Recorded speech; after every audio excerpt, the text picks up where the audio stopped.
to Chapter 10 in our book, Adult Spiritual Development, the journey from primitive ego to an enlightened and aware human consciousness. Today's chapter is talking about the power of story. And when we get into story, we're beginning to move into what makes us human. And we'll look at this from the standpoint of how stories either inhibit or support our growth, okay? And our growth in this case would be growth in self-awareness or authentic spiritual growth, right? Okay, 5 key ideas in this chapter. Number 1, growth is change. Without change, nothing grows, and that includes us. Okay, if we're not willing to change and evolve our thinking and the way we think and what we think about, how we think, then we're not going to grow. We're going to get very stagnant. That's probably the best way to put it. So our stories inhibit or support growth. Let me tell you a story. One day, Ernie was practicing his saxophone, and every day, he practiced the saxophone, and he just wasn't getting any better. One day, Bert walked up and he said, "You know, Ernie, if you really want to learn how to play the sax, you're going to have to put your rubber ducky down." Now, that was kind of a humorous story, but think of the wisdom in that. That if we're not willing to put the stuff of childhood down, put it away, let go of it, then how are we going to learn any new skills? How are we going to learn how to play the sax? How are we going to learn to be in the world? How are we going to change? Okay? So our stories definitely inhibit or support our growth, and they're extremely important in the human consciousness. Okay?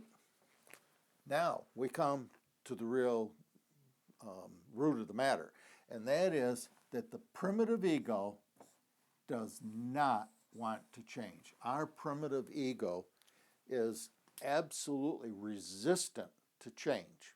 How do we know? Take one of your most precious, sacred beliefs about reality, and now picture someone walking up to you and saying, "No, you're wrong. That's not the way it is. I don't know why you think that way, but it's kind of stupid. Only an idiot would think that, right?" Watch what happens inside.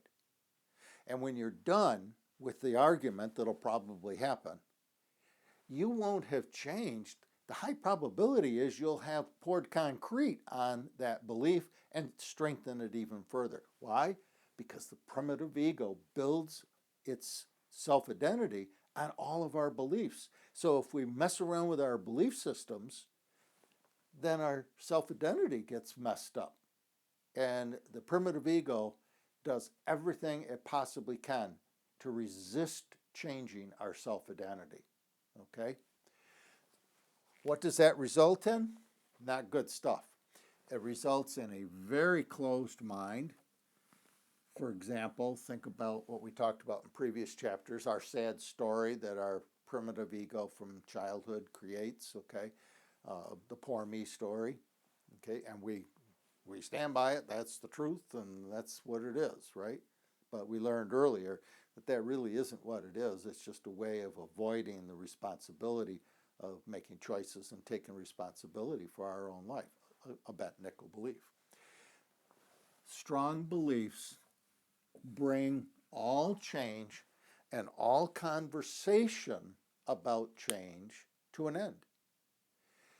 So if our primitive ego exists change, okay, then we have a closed mind that shuts down all future growth and all conversation about how we might grow. We just throw it out because it doesn't fit our belief system. It challenges our self-identity. The reality is, if we look at the conflict and suffering that's going on in the world today, all of that suffering and conflict we find have roots deep in the soil of our primitive egos resisting change. We go to war to avoid changing anything. Okay? Important stuff. And you can begin to see, I hope, how this fits into like the previous chapter where growth and self-awareness, change, is authentic spiritual growth. We can't grow spiritually if we're not willing to change. Primitive ego does not want to grow spiritually or any other way. Okay? Just a reality. Now, let's take a look at our human stories. Stories are important. Why? Because they teach us what to avoid, what and how to love, how to treat others or not treat others. And in the telling of our stories, every time we tell our own personal story, we get an opportunity, if we're paying attention now, if we're directing our consciousness and paying attention to that story, we'll actually get to see how we might have grown a little bit, okay? Especially if we're walking up the tower, okay, DeMello's tower, spiritually, and those stairs are falling off. You'll get to see how you've grown because you'll see the world in a different way, and you'll hear that in your story. So, stories, human stories, are maps.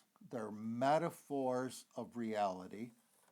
They're not literal reality, okay? So let's take a look at that. An event happens, okay, and this is the next big point here, okay? We get a factual event. Guy standing on the corner, okay, or a group of people are. And all of a sudden, a car comes swishing down, and a bus comes in, a truck comes in, and they all crash, right? That's the actual event. That's what happened. That's literal reality. There was a 3-car or 3-vehicle crash in that intersection.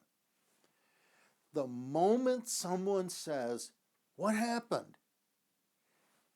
every single human being that were standing there observing that accident are going to begin to tell you a story about it. They're not going to give you facts because we don't want facts. We want to hear what happened. Why did it happen? Why did that happen? What did it mean? Okay?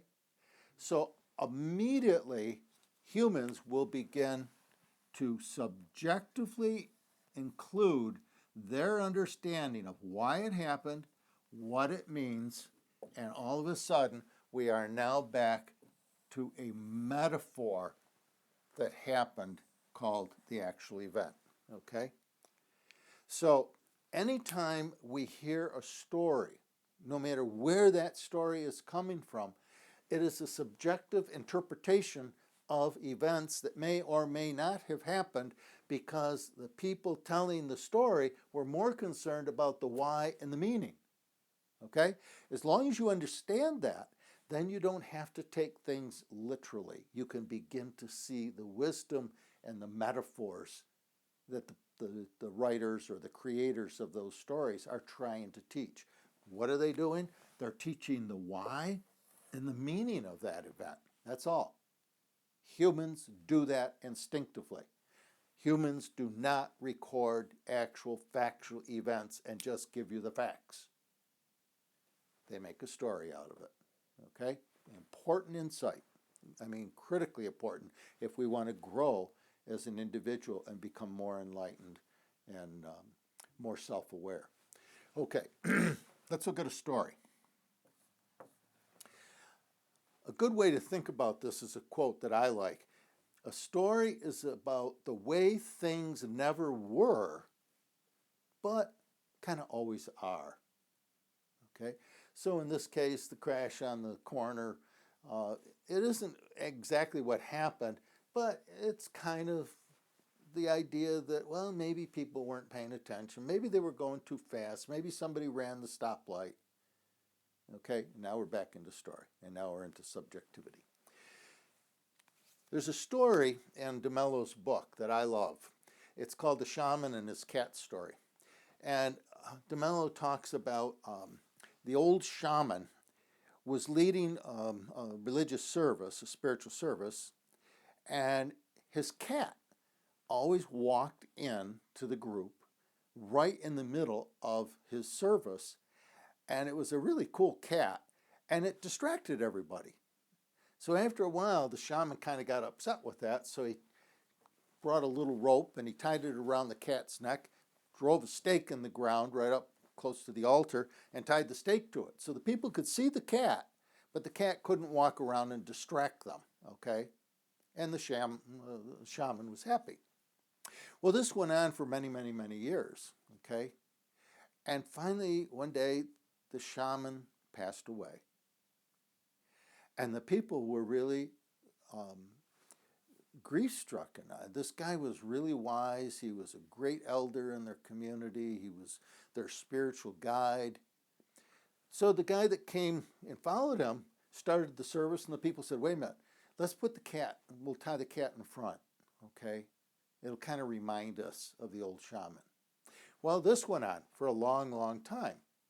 And eventually, the people forgot about the original shaman. They only knew the story. And the story was that if you're going to have a service, you've got to drive a stake in the ground and have a cat tied there. That's what makes it sacred. After a while, this story got so embedded in the minds and the history of the people that they actually cast golden idols of cats. And something really important happened. Anyone who questioned the original story as not being absolute literal truth were stoned as heretics in the religion. They were killed.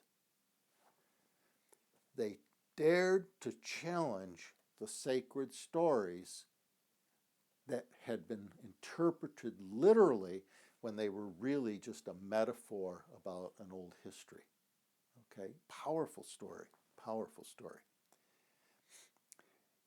Now, you can say, okay, that might be challenging our religious understandings and some of our sacred stories and our sacred writings. I'll give you that. And I'm not encouraging to change that. But the concept I want you to think about is right now, we're, for example, in our world, we're struggling with global warming. And part of the problem that we're having is that we have a human story about what it means to be an economic superpower. It means that we have to have unlimited economic expansion. That's the story. That's the belief system. And we have all sorts of stories to talk about why this is so important, okay? The reality, unlimited economic expansion is the most dangerous myth ever created by humans. Why? Because anything that unlimited expansion or unlimited growth, it all goes to infinity and blows up. Nothing can go to infinity. So right now we're changing the CO2 in the air. We're using up the Earth's natural resources. Why? Because we're supporting this old story of unlimited economic expansion. And watch what happens. Anyone who confronts that and suggests that that's not true, most people are going to stone them. Why? Because it means you got to stop the economy that's now based on petroleum, and that means every single one of us have to change our lifestyle. Do we want to do that? Nope. Why? Because the primitive ego doesn't like change. So these concepts that we're talking about really have some very important grounded realities in our modern world. So they're helpful ways to think not only about growth and self-awareness, but growth in human consciousness as a species and how we might want to pay attention to some of this stuff. Okay? So stories are about things that never were but always are. Events are factual, but we always tell them as a story, which means it's a subjective discussion about why and meaning. Human stories are maps and metaphors. They're never literal. PE resists change. conflict and suffering is grounded in that resistance to change. It's called closed minds. It's strong beliefs, and it always ends all change and all discussion about change. Growth, however, is change, and our stories either inhibit or support growth. Bert and Ernie was a good example. Okay, have some fun with this chapter. It's really pretty powerful. It's a simple concept around story, but it really will give you a different way of looking at your own stories and the stories that you are embedded in our culture. Okay? All right, we'll see you next time in Chapter 11. Have a good week. Stay awake. Keep growing.